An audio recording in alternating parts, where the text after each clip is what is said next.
All right, it is time to welcome in our guest. He is the head coach of the Miami of Ohio University basketball team, and his name is Travis Steele. Coach, how we doing here this morning? Appreciate you hanging out with us here. Doing well, doing well. Excited to be on here. Appreciate you having me on.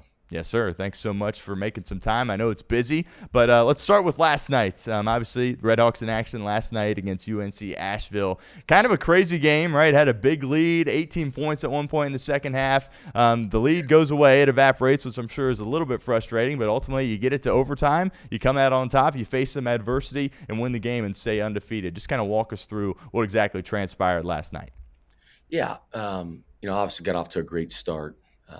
I thought we were getting great looks in the first half and really for the first 35 minutes of the game. And, I told our group we can't play not to lose at the end. You got to continue to play to win, right? And scared money never wins.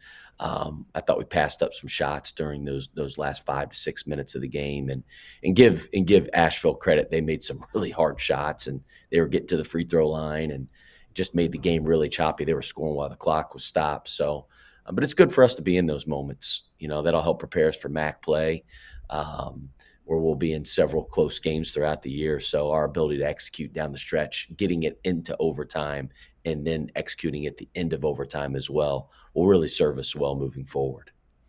When you look at some of these stats, you guys are having a lot of success, particularly on the offensive end. And going into last night, 4th in the country in effective field goal percentage, 6th in field goal percentage, 11th in free throw percentage. What has made you guys that productive, would you say, on that end of the floor? I think number one, we have really good players, Yeah. and we have skilled guys. They play the right way. We have a very, very balanced attack. We have honestly, we have eight, 9 guys that can all score in double figures in any given night, and I think that makes us very hard to prepare for. And our guys make the right plays. They share the ball. I think our ball really moves. We play really fast. We shoot a lot of threes, but we also get to the free throw line a lot. So we're a good mixture of kind of how we can score, and we can score in different ways, and I think that shows. You guys get Peter Suter back, which obviously is huge. MAC preseason, first team, was on the team last year. And with this NIL transfer portal era, I'm sure it was stressful, wondering if he was going to come back or not. But just talk to us what it's like coaching him, the type of player he is, and what exactly he brings to the table. And I know he was a little bit banged up in the game last night as well. Yeah, he was the first guy I met with in the offseason. And he said before I could even talk, he said, "Hey, Coach, can I say something?" And I said, "Yeah." He goes, "Hey, listen, I'm not going anywhere. I've never been happier, never played better in my life." And for him to say that, man, I think shows, number one, just the character that he has and the family that his parents are awesome, Rick and Kim. And he's a tremendous player. He impacts the game in every way possible, defensively, offensively. He rebounds. He usually guards the other team's best player. He play makes for us. He scores. He's just that ultimate Swiss Army knife. I think he's an all-conference guy. He'll be up for Conference Player of the Year, as he should be. Year 4 for you here at Miami. And since you took the job, what would you say when you initially took it was kind of your long-term vision for the program, and how would you say you're realizing it here to this point several years in? I told David Saylor, our athletic director, it was going to probably take until year 3 to see significant growth in our program. We were going to do it the slow route, which a lot of people are building their programs through transfer portal. Mm-hmm. Well, we've went the exact opposite route. We've done it more through high school, but we had to be patient in order to do it that way, and give our administration a lot of credit. They were patient with me. Year 1, we were horrendous. Year 2, we were a little bit better. And then year 3, we had a chance. We were in the conference championship game last year and led for 39 minutes and 56 seconds of the game, and unfortunately didn't come out on top. But we won 25 games and had a great year. And then, obviously it's led into we're 9-0 here to start this year. I think my biggest thing was just finding guys that fit me, that fit our program, our men's basketball program, and our university. And we wanted to be a team that was going to be very good on offense. We've recruited a lot of skill, high IQ, tough kids that compete, man, winners. I mean, you look at even the local guys that we have from Cincinnati. Ian Elmer won a state title his junior year at Taft High School. Mm-hmm. Evan Ipsaro was over at Covcath. I consider that Cincinnati, Yeah. right across the bridge. So he ultimate winner. Ultimate winner. Trey Perry, young man from Lakota East, where Clint Atkins is a tremendous coach. Oh, yeah. Ultimate winner.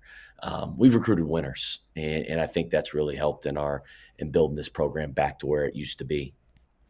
Travis Steele, head coach of the Miami RedHawks, joining us here for a couple more minutes. With winning, obviously you get more eyeballs on your program and more people outside of Oxford paying attention to what you do. For those that aren't necessarily close to your program and follow you closely, what would you say you want the identity of your team in Miami RedHawk basketball to be nationally? We're going to be the most connected team in the country. Yeah. I think if you watch us play, number one, our guys get along extremely well. We have a lot of fun together, which makes this journey incredible, even through the highs and the lows, because there are highs and lows, right? Throughout a season, it's a journey. But I think it comes to life with the way that we play defensively. We are ultra connected. We move as one. All 5 guys are involved on the play. It's not just, hey, I'm guarding the ball and I'm making sure my man's not scoring. It's all 5 guys working together. And then same thing on the offensive end.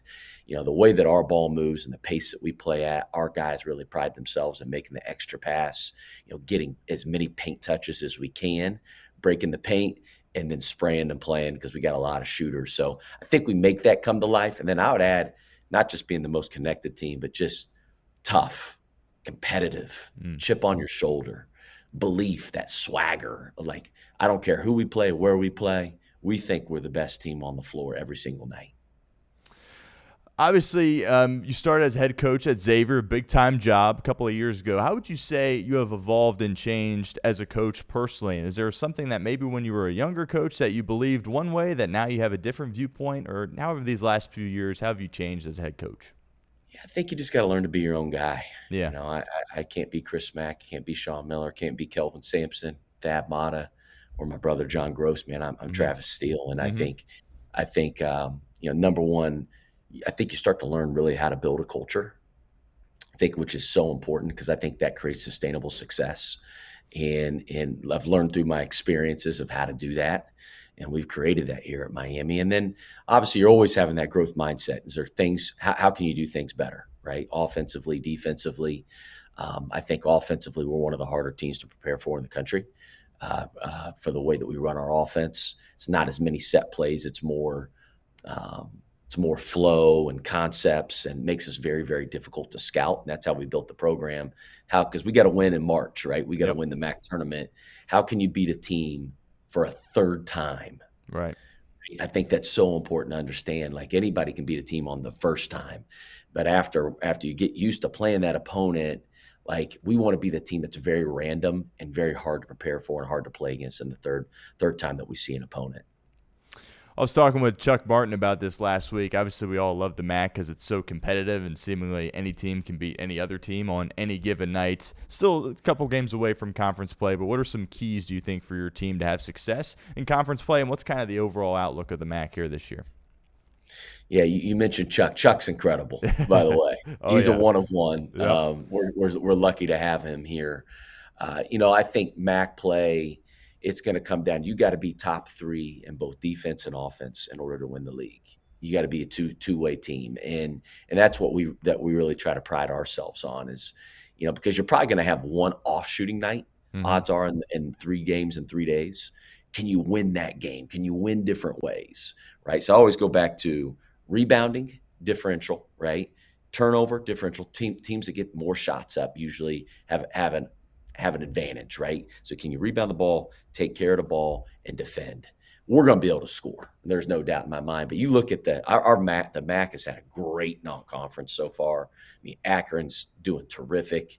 Kent State, Buffalo, Bowling Green, Eastern Michigan's had some good wins. Like, there's been a lot of really good. UMass beat Boston College last night. So, like, our league, I think, is as strong as it's been since I've been in the league. Is there a guy on the roster that's maybe made a really big leap behind the scenes? You touched on Perry. I went to Lakota East, very familiar with Clint Atkins myself. Maybe he's a guy. He's obviously getting some minutes. But anybody behind the scenes that you've been really impressed with that in a matter of time is really going to have a big role for you? Yeah, I think the guy who made the biggest jump in the offseason was Evan Ipsaro. Mm-hmm. Evan is an absolute dog. I he's me on the floor. He's a much better player than I ever was. Let's make that very clear. But like he's just complete trust. He can score it. He can pass it. He's defending at a really high level right now. I mean, like he is, man, he's a winner. But I think the freshmen are picking up things. You see Trey Perry, like last night, I think he's a microwave. Mm-hmm. He can really score the ball in bunches. He's super confident. And he's got that swagger and that belief to him. And he's growing on the defensive end. And that's where I've really challenged him is, hey, you can go get 11 points, but you can't give up 10, right? You got to be – and it's not on the ball for him. It's been more off the ball defensively, just getting better. That'll put him in even a better position on the ball. And final question for you, Coach. Not going to ask you to get on your soapbox here, but you can if you would like. When it comes to NIL and the transfer portal, how challenging is that when you're recruiting? Like, how do you have to recruit differently now in this era? And also, how do you balance the portal and high school recruits? I know you mentioned earlier that you guys are probably more focused on high school recruits, but I know there's definitely a balance to that there as well.